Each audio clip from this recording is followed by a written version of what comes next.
Nilaimu. Hiduplah, hiduplah dengan sepenuh hati.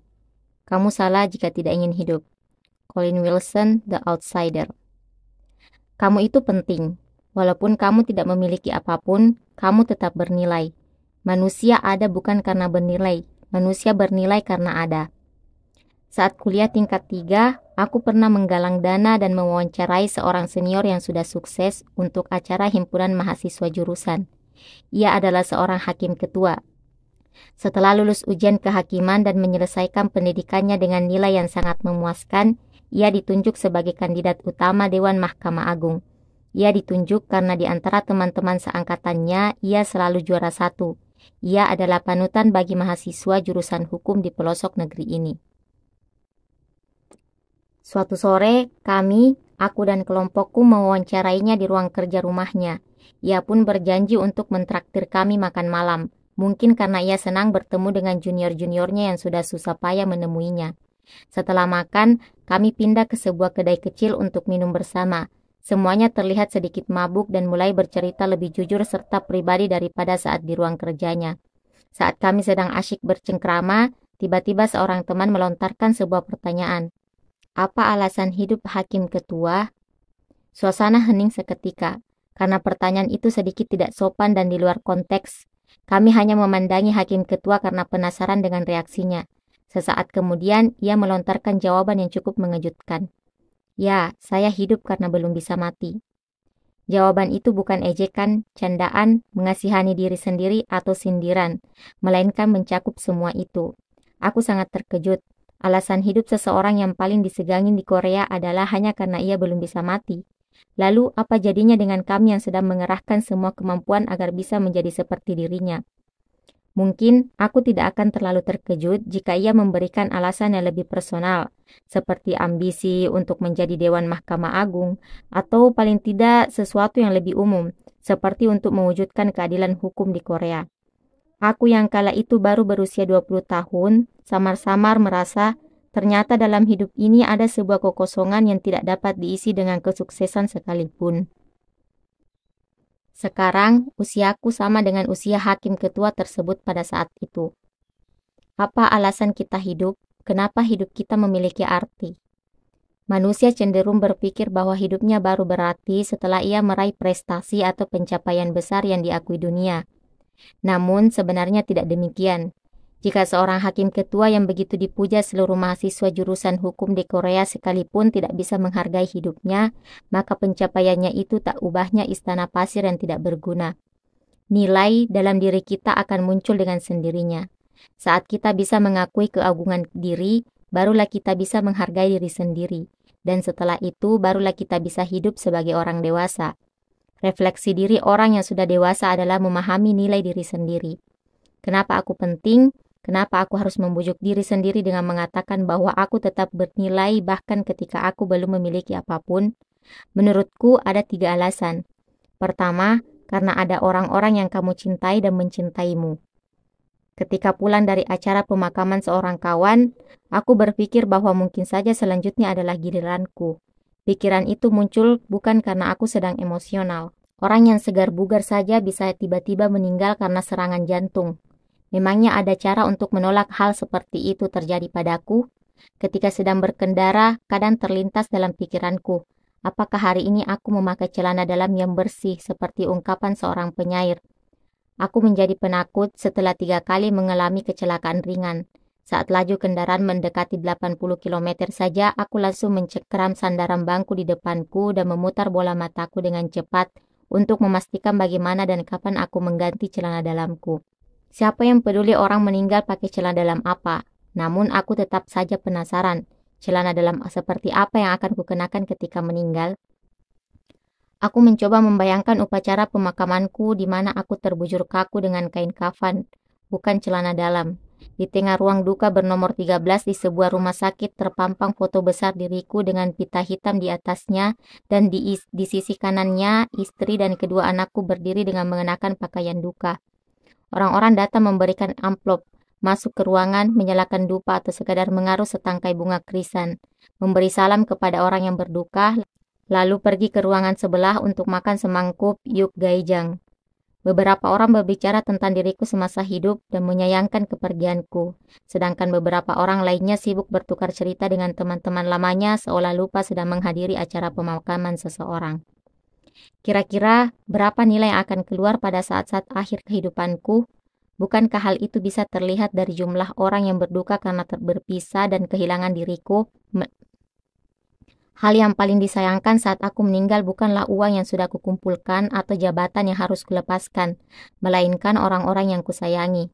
Saat seseorang merasa sangat sedih dengan kenyataan sederhana bahwa mereka tidak bisa lagi bertemu denganku, itulah nilai diriku. Orang-orang yang kusayangi dan orang-orang yang menyayangiku, merekalah nilai di hidupku. Hal itu tidak ada hubungannya dengan berapa banyak uang yang kuhasilkan dan seberapa tinggi jabatanku. Walaupun dalam pandangan orang lain aku tidak meninggalkan apapun, aku tetap menyisakan sebuah arti selama ada orang-orang yang saling berbagi cinta denganku.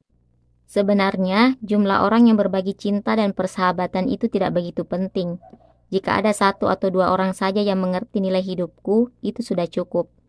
Kehidupan sudah bernilai apabila kita mencintai dan juga dicintai seseorang dengan sepenuh hati. Setiap kali hidup terasa begitu berat, aku selalu mengingat orang-orang yang kucintai. Harapan untuk dicintai oleh mereka dan tekad untuk menjadi orang yang mereka cintai membuatku lebih bersemangat untuk hidup. Dengan demikian, hidupmu memiliki nilai. Walaupun kamu tidak memiliki apapun, hidupmu akan bernilai selama ada orang-orang tercinta. Kedua, karena kamu masih bisa membuat dunia ini menjadi lebih baik lagi. Berpartisipasi dalam membuat dunia lebih baik dan membahagiakan orang lain adalah hal yang menyenangkan. Kita tidak perlu melakukan hal besar seperti menjaga perdamaian dunia. Ketika membantu anak merakit mainan Legonya dan berhasil menyelesaikannya, kita pasti akan merasakan kesenangan yang begitu besar. Rasanya seperti menciptakan sesuatu yang sangat berharga.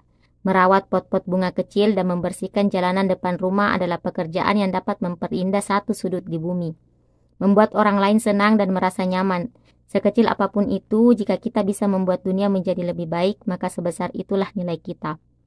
Kita tidak harus menyumbang uang atau apa yang kita miliki. Kita sudah ikut berperan untuk dunia ini hanya dengan bersungguh-sungguh dan loyal terhadap pekerjaan kita. Sebagai contoh, aku bukan orang yang istimewa, tetapi sebagai seorang guru, aku bisa mengajari murid-muridku pengetahuan yang kumiliki dan membantu mereka menumbuhkan karakter diri mereka yang lebih baik.